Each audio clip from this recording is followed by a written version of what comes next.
So we got this little video that we're gonna react to today. That is a very interesting video because it is about a very young man that plays for Barcelona. And the reason I really want to react to this video is Barcelona recently, when I'm recording this video, played against Atletico Madrid and they won big time. But this kid has been playing wonderful football for such a young man. We're gonna get into the video, but the name of the video is How This Player is Breaking Barca's Worst Curse. Now, I don't even know what that means, but I think it's about the guy that... Let's get into the video. If you enjoy, hit a thumbs up. And like as always, whenever we react to something, link will be in the description down below. Let's get into the video, man. 23 Manchester City, 2020 Bayern Munich, and 2019 Liverpool. These are some of the best teams we have seen in a very long time. And what do they all have in common? Well, among a lot of things, they all had a very versatile and dynamic defensive line. Something that FC Barcelona has been without basically ever since the beginning of their downfall at the end of the 2010s. However, this curse may soon be lifted, all thanks to a 17-year-old from La Masia. But before we learn about him, we have to go back to the beginning. Here we go. This team is considered by most to be the best club football team of all time. And when you think of that side, you probably remember the incredible connection of Iniesta, Xavi, and a young Busquets, or the practically perfect Messi, Henry, and Eto'o. However, what if I told you that all of their success was because of their defensive line? Well, that would be a gross oversimplification of that season. However, I believe all of their success would not have been possible if it were not for the completeness and versatility of their back line. Puyol, Piqué, Abidal, and Marquez were all vital to the success of that team, but none more than that Spanish center-back duo. And here's why. You see, what made Puyol and Piqué so great was that they complemented each other so well. Piqué dominated in the air and on the ball while also being one of the best and most natural defenders in the world. Carlos Puyol, on the other hand, was aggressive, powerful, and decisive in ways that almost always work. Barcelona have had defenders like him since, but none have been as successful as Puyol was at being that bulldog in the defense. However, it was the depth of that back line that allowed that team to be so successful in so many competitions. Without Rafa Marquez and Eric Abidal, that team could have never made it as far as it did because they could bench Puyol and Piqué when they needed a rest, allowing the team to still be successful because Rafa Marquez and Eric Abidal were very good defenders in their own right. That side had an abundance of quality to cover whenever their initial starters had dropped. And that's exactly how Manchester City were able to win their treble last year and Bayern were able to do the same in 2020. I would go so far as to say that you really can't significantly compete in the Champions League and La Liga without having that abundance of backup options. But I guess if Real Madrid are somehow able to compete in both La Liga and the Champions League this season, I stand corrected, but we'll have to see how that goes. At least for Barcelona, this has been necessary for both of their treble-winning seasons. He brought up a good point because Real Madrid is still competing this year with the lack of with players getting injured. I will tell you one thing: a healthy Real Madrid with Rodri, Rudiger, Eder Militao, David Alaba, Nacho, Tchouameni can go back there. They were one of the favorites for the Champions League because of that. So what he's saying does make a lot of sense. To win a Champions League, you definitely need to have a good back line. It's facts. I think it's one of the reasons why PSG hasn't really competed. Because they spent a lot of money on Neymar and Mbappe, and then they brought in Messi, and all that was great, but that back line really only had Marquinhos at times, and I don't know. Marquinhos. Yeah, man, you just got the Brazilian back there, and I don't know, maybe that's why they weren't able to compete, or maybe there's a lot more going on there. But anyways, we move. Piqué was just about at the height of his powers. At the time, I believe he was the best ball-playing center back to ever touch the pitch, and he was also a pretty elite defender as well. However, he was without Puyol. You'd think that that would be a problem, but Barcelona at the time had the hindsight to train and groom a player under Puyol before he left so he could cover his position. and in came Javier Mascherano. I'm not going to say he was the exact same player as Puyol, because he wasn't, and no one can ever match the leadership that Puyol brought to the pitch. That's but facts. He operated in a very similar manner, a manner in which complemented Piqué's role pretty aggression. He is remembered today for always making great last-second tackles that undoubtedly spared the team from conceding and helped them win their games. And he was also no slouch at all with the ball at his feet.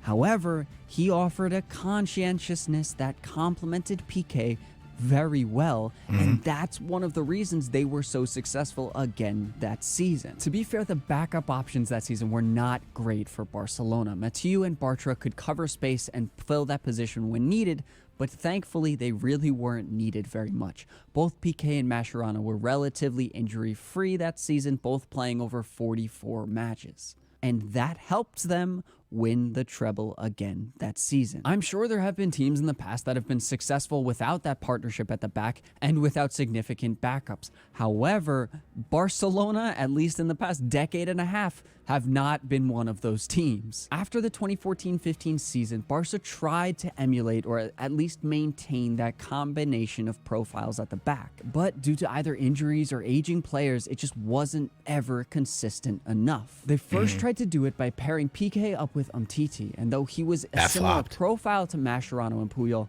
Umtiti was just never consistent enough, even though at times he could be brilliant. He was just very injury prone, and that would leave the team stranded a lot of times when they needed him the most. I agree with that. They also brought in Lenglet, and to be fair, he was a good profile to replace Piqué if he performed, which he really didn't.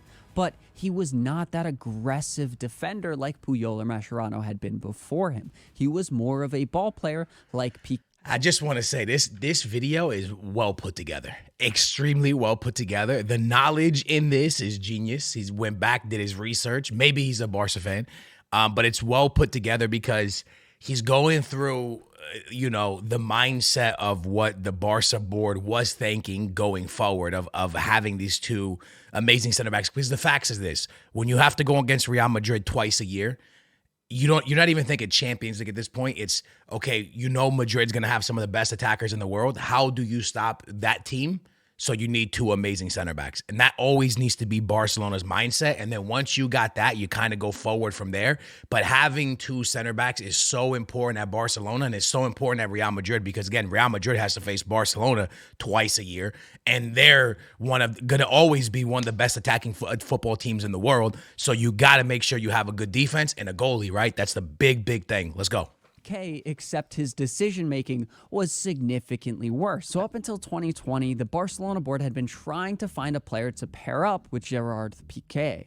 But in 2020, a player would come in that would eventually lead to that entire conversation kind of flipping on its head. This season, Ronald Araujo finally breaks through the Barcelona starting lineup under Ronald Koeman. And straight from the jump, his aggression became very apparent. And I mean literally straight from the jump, because 15 minutes into his Barcelona career, he received a red card. Barcelona finally had their combination of an aggressive defender and elite ball player. So what was the problem now? Well, they both proved to be built out of glass and constantly go out injured, and without any great substitute options, or really any good substitute options at all. Barcelona were left stranded, and that was the case basically until the 22. Oh, he's a Barca fan. Look at those jerseys. That year they added Koundé and Christensen, and with the two aforementioned defenders, well, they were now cooking a bit, or at least they probably thought they were. They now had a clear starter, several great backup options, and the team looked like it should be in a pretty good spot.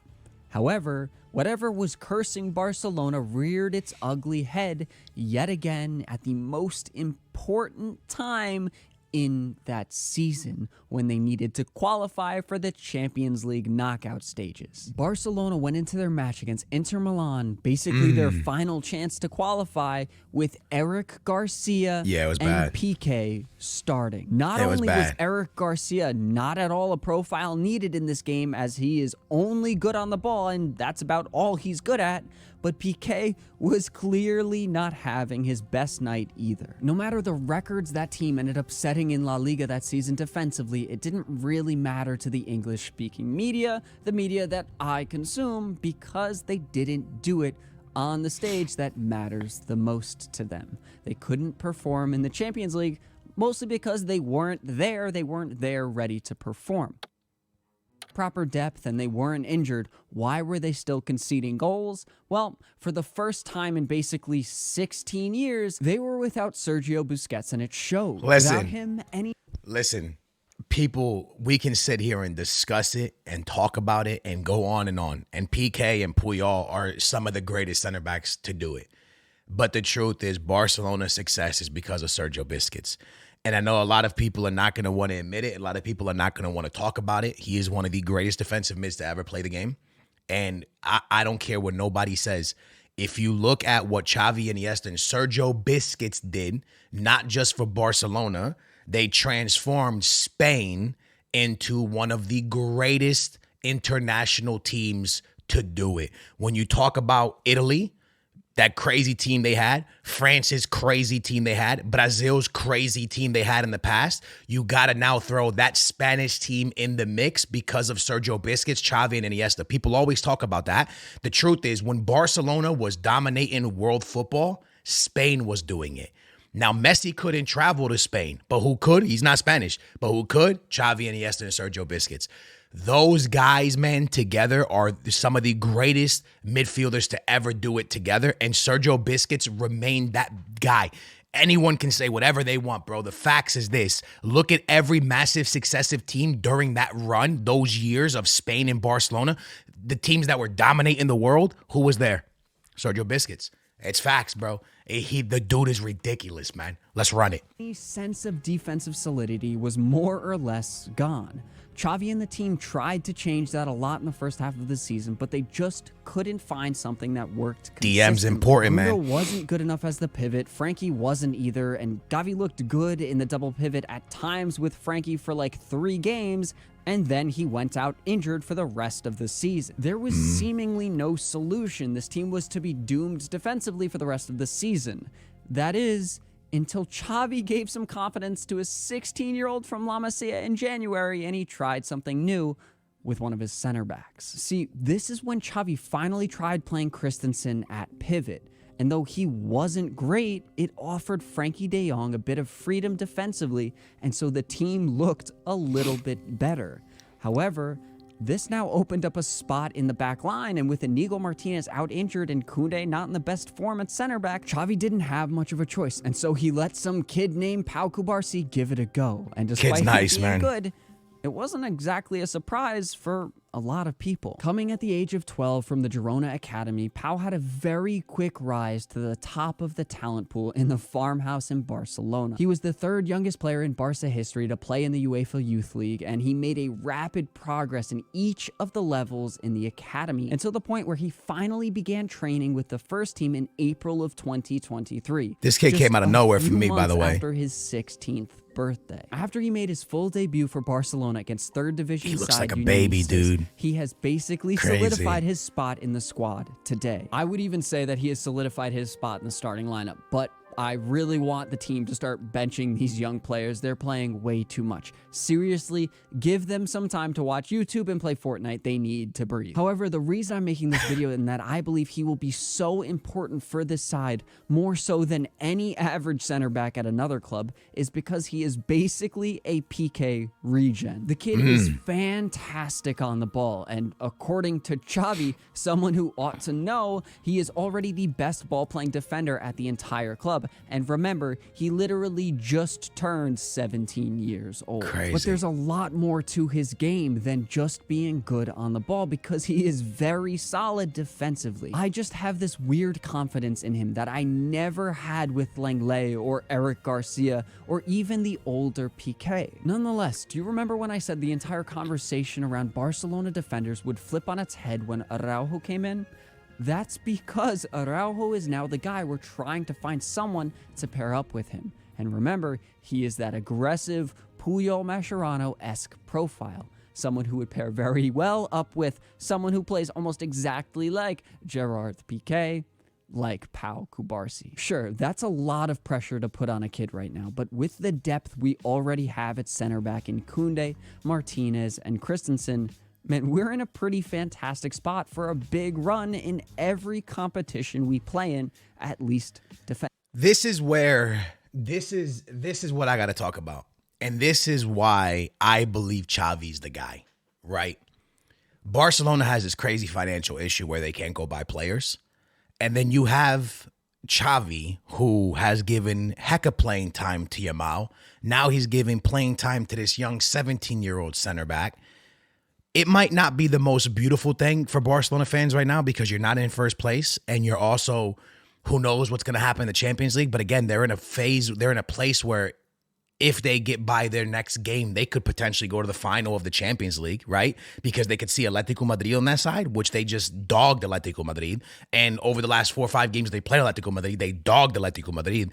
So Xavi's in this position where he could maybe make a Champions League final. Probably not going to win La Liga this year. But at the end of the day, if you're a Barca fan, you have to look at this team and go, man, we have some young kids that in a couple years from now, because of Xavi putting them playing and showing people this is the future. Any other manager that stepped in might have never gave Yamal time, might have never gave his center back time. That's huge. You have to look at the big picture. I know at clubs like this, trophies is everything, but sometimes you have to look at how they're organizing the team for the future. And in my opinion, Xavi has this team going in the absolute right direction with the talent that he's bringing in. If the board can figure out their financial issue and allow Xavi to waste money plus the kids that he's bringing up, blood, this could be a team that is built for the future and built strong, very, very strong. But again, it all comes down to the board and if they keep Xavi around, because supposedly he's leaving. Let's go. I'm not saying we're ready for that or we're going to do that next season or even that I expect that, because I don't think we have the firepower going forward to be able to produce everything we need in each one of those competitions. But there is a lot of cover defensively. And even if we sell one of them next season, hopefully it's Eric Garcia and no one else. But if it's Christensen or Koundé, like the rumors seem to be saying, I think we can still have that depth needed to compete everywhere. There are other names in La Masia coming up right now in Faye and Mbappe that look really good defensively and look like good options to play a couple minutes next season. And honestly, all of that support defensively will be pretty beneficial to whatever manager comes next season because it will just provide them the ability to play around with different formations and setups. We could even play 4 center backs like Pep does at City. I've also heard people talk about that we should play Cubarsí as the pivot, but I don't really think that's a very good idea because I think he's 17 years old and it would be probably a bad idea to play a 17-year-old out of position in one of the top leagues in the world. It just shouldn't be done. But trying him out in practice and training might be a pretty good idea because he clearly has the capacity on the ball and he's probably a little bit more agile than Christensen is because I don't think you can get much less agile than Christensen is. Xavi leaving is not a good thing for Barcelona. And I know Barca fans might not be able to see it right now, but you bring in a German manager, you bring in any of these managers that are linked with Barcelona, and who knows if they use the academy. And I know a lot of y'all are going to be like, well, you know, when you come to Barcelona, you have to use the academy. Yeah, I do agree with you, but there's a lot of managers that aren't great with using academies. And especially when, you know, when you're Gerard, when you're PK, when you're Guardiola and you're Spanish and you know the Barca ways, he knew how to go to academy if he needed to and who to bring up and which ways to look. Xavi, also Spanish, even though when he was away from Barcelona, I'm sure he was still seeing what Barcelona was doing because he was there for so many years. You have those connections still. So you know the people coming up through the academy. It's different, bro. Those people understand that club and understand the culture behind that club and what they do. And that's why I think it's so important to keep Xavi around. I know a lot of people be like, yeah, you just saying that because you hala Madrid and Madrid's in first place. Blood, when you look at what they're doing, the players they're bringing in, the players they're cooking with, bro, in a couple years, Yamal's going to be incredible. This center back looks like he's going to be incredible. there's players coming up that are going to be incredible. You need a manager that still uses that academy. It's not just about winning and winning Barca's way. It's also bringing players up through that academy, because that's the Barca way. So we'll see how the future goes, but I am excited for this kid. He's been playing really, really, really well. And I think Barca have a bright future, man. I really do. It's fun watching all the young kids they have playing, man. Anyways, I hope you guys enjoyed it. Thank y'all for watching. Nice little reaction. I will catch you guys in the next one. Booyah, man. We out here. Y'all be safe.